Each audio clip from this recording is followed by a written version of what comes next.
I feel like I just got drop kicked in the heart, but like in a good way. Anyway, hi guys, how's it going? Welcome back to the channel. Today we are talking all about Fruits Basket Season 2, Episode 7. Let's start the watermelon splitting contest. My god, that title does not prepare you for what's about to happen. Anyway, before we jump into the actual video though, I do want to give a big thank you to those of you who shared last week's video over on Twitter. Dude Melio, Darkfire Player 4, Leia Hime, Morgan Romero, and Stardust Boy. Thanks so much for sharing last week's video, everybody, and if you too would like to have your name shouted out in next week's Fruits Basket video, then be sure to share this video around on the internet and then tag me at JoJo Talks Too Much over on Twitter, and I will be sure to shout out 5 of you in next week's video. So with that said, everybody, we're gonna go ahead and get into this thing. So without further ado, and before I burst into tears again, we're gonna go ahead and get into this thing. So like, comment, subscribe, my heart! Okay, my god, holy hell, I have no word. This is one of the episodes that leaves you with like the weirdest mix of emotions where you're kind of you feel like Yuki at the end of this episode. Like you feel the emotions he's feeling where like you're happy because like you love the show, but you're also feeling sort of like nervous because Akito's like Akito, and I'm trying really hard not to swear, but Akito makes you feel angry, but like you're also nervous about what he could do, but you're also like totally happy because Yuki had this great moment with Tohru, and everybody's trying to come together against Akito, and we'll get into that in just a sec. But I have so many different feelings all at once, and that's Fruits Basket in a nutshell. That's just what Fruits Basket is, and I am all messed up. I feel like I'm gonna cry again. And the thing too is like everything that was happening, I'm like, I am so overcome with emotion, and there's parts of this episode that took me a second to even gather what was going on, because I was like, oh, there's a lot of like game playing going on this time around, and a lot of like half-truths and stuff.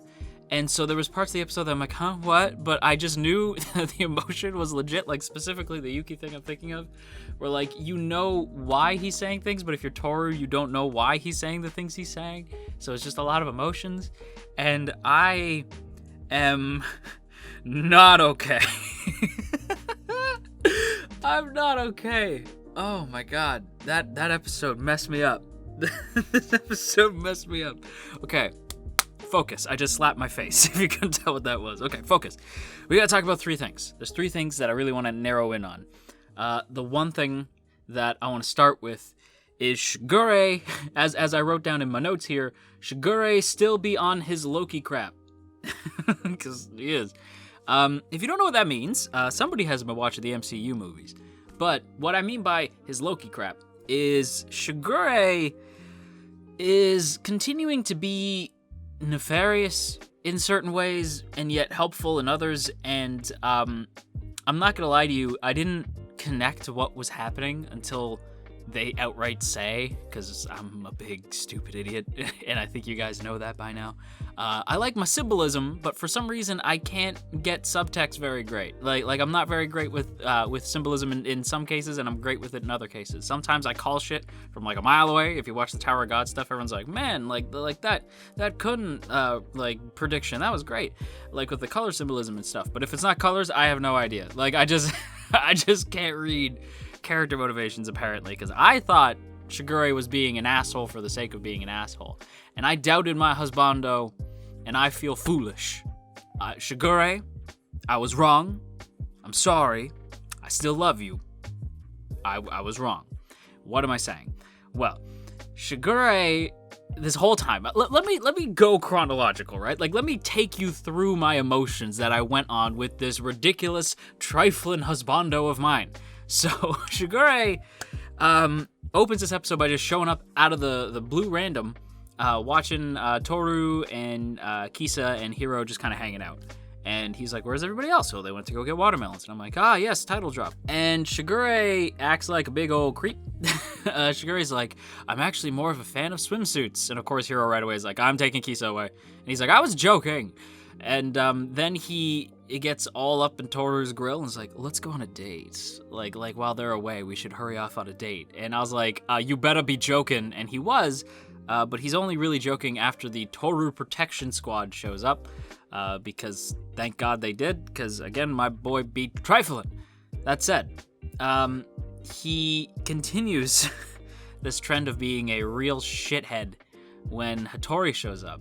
And Hattori, no matter what, Hattori is my true husbando now, because even though Shigure has his heart in the right place, I assume, I didn't know that till the end of the episode, and I was so pissed that feeling's not gonna go away. This lying shit is so not cool. You could at least explain to the others what's going on, but he doesn't. And so when Hattori shows up, he basically threatens him with a scalpel, which made Hattori my new toppest tier golden boy husbando, in FruBa at the very least. I love Shigure. I find Shigure to be fascinating as a character, but if I'm picking my husbando, I'm going with the tried and true reliable Hattori. And Hattori rightfully calls Shigure out, saying, like, I don't know why you've done the things you've done. You don't think about Kyo, Yuki, and Tohru. You're not thinking about any of the others either. You're being a jerk. Like, just straight up calls him out. And I thought that he was right to do that until the scene with Akito in the annex, I believe they call it. And, yeah. So I'm going to quote directly what Hattori says. Despite your methods, you're trying to make change, unlike me. Now, I need you all to know that this entire episode, I had my fist clenched. Not for Akito. Akito can always get a punch in the nose from me, but this time it was for Shigure, this whole time, because I was like, Toru's not prepared for this. She's not in the right mindset. Yuki's all messed up because of you. I could kill you right now. Like, I was literally like, I could strangle you. Shigure, oh my god. So I was the whole time like, this kiss ass. Like, the way he was like treating Akito, who's the absolute worst. And I'm trying my damnedest not to cuss this dude out like I did last week. It's taking everything in me to do that, by the way, to hold back. But Shigure, like, being a kiss ass drove me insane. I was like, I'm sick of you kissing up to this dude. I'm sick of you playing these weird games. I need to know what's going on. And now I feel like I know what's going on. I think that line, and the line that follows too, when Shigure is just like, Yuki's not gonna keep being that scared little boy forever, so who really is the stupid one? Who is the deluded one? Akito. And correctly so. Now, I feel like I know what's going on. And keep in mind, anime only, right? So I'm speculating here. But I have to assume that Shigure is like, I'm sick of Akito treating these people like garbage. I'm sick of Akito likely treating himself like garbage. Like, because when you're that cruel, when you're that much of an unbelievable garbage dump of a human, you're not even human at that point. You're a straight up monster. And when you're that cold, you're that unfeeling, that rebounds to you. So Akito treating others like shit easily makes him feel like shit. Like, I just have to assume Akito feels like the worst human being on the inside, though he would likely never admit that. And I think Shigure is attempting, mind you, because I don't know if this will actually work, but attempting to show Akito, like, these people are better without you being a dick to them.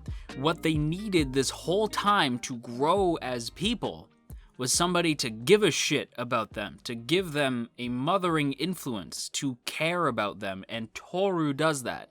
You could be replaced, Akito, like that. You are no more important than anybody else there. Now, I don't know if that's necessarily true, or if it's specifically that, but I assume that Shigure is attempting to, like, change Akito, to show Akito what positivity can bring.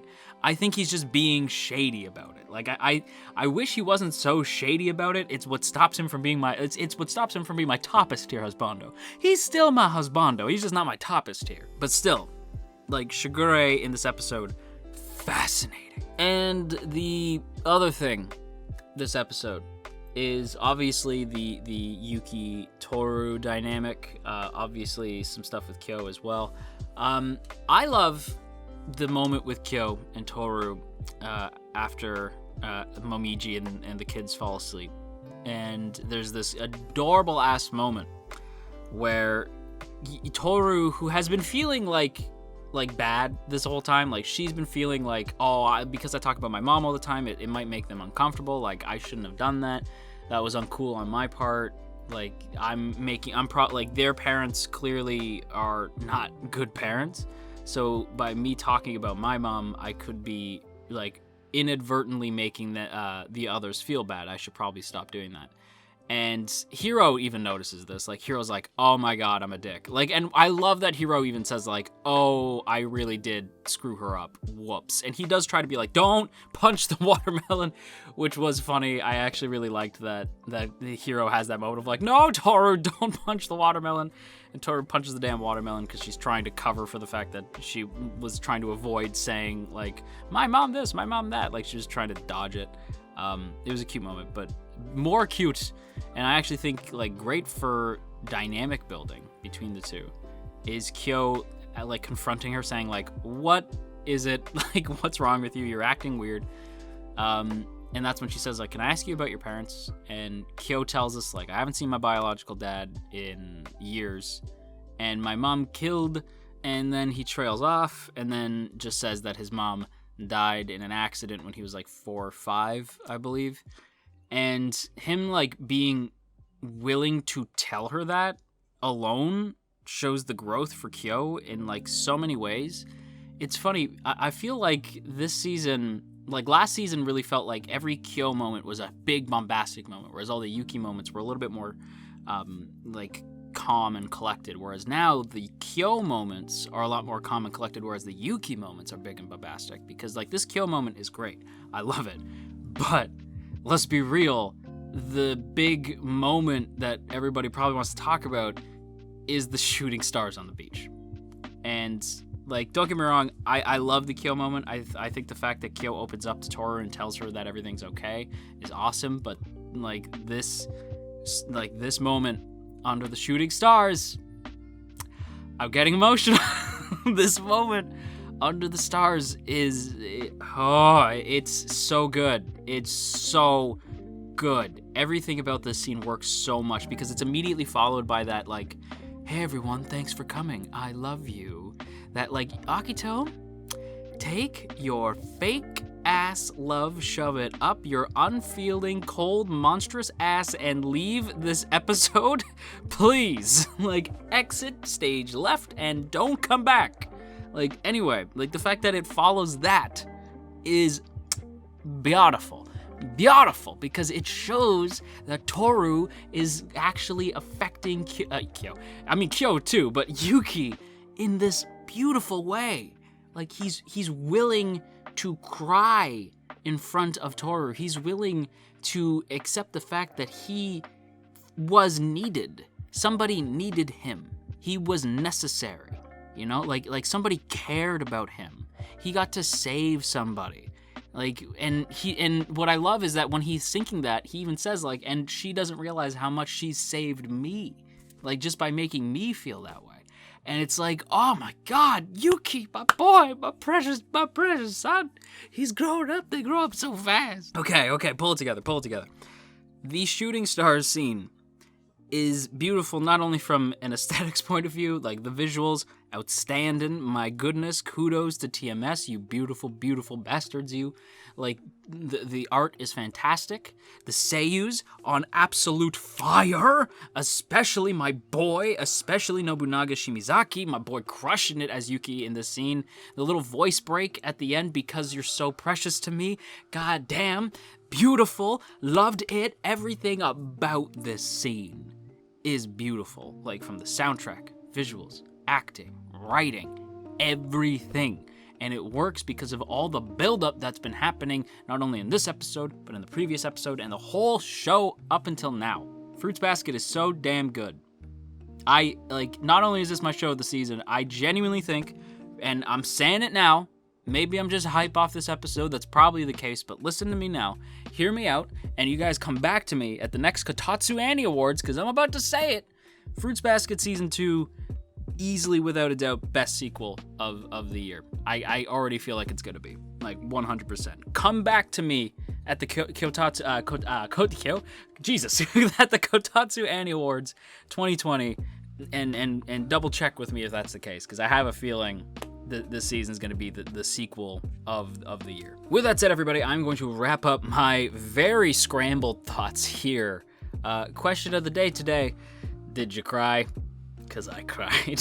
And with that said, we've reached the end of the video, so I hope you guys enjoyed it. If you did, then don't forget to boop the up snoot and share if you care. And if you want to see me rambling even more, then feel free to follow me on Twitter or join our good folks Discord, both of which are linked in the doobly-doo. Lastly, if you're feeling generous, consider checking out our Patreon page to help support this channel. Speaking of which, I'd like to give a big thank you to our lovely patrons, such as iZevi, Alex, Andrew W., Branson C., Calvin A., Crowbar of Irony, Daniel G., Deep Not That Deep, Digger the Fox, Dominic G., Emily, Ionos, Urza, Ginkotaku, Godzilla Fan, No For Nothing, Maria T., Marshall B., Mater, Mirth Mouser, Nymad, Cell, Shadow Creative, Stephen G., The Suavest Orange, Tristan G., and Verdon. Thank you all so much for your continued support over on Patreon, and once again, thank you for checking out today's video. Hope you guys have a lovely day, and until next time, you stay classy, AnyTube, and wash your dang hands.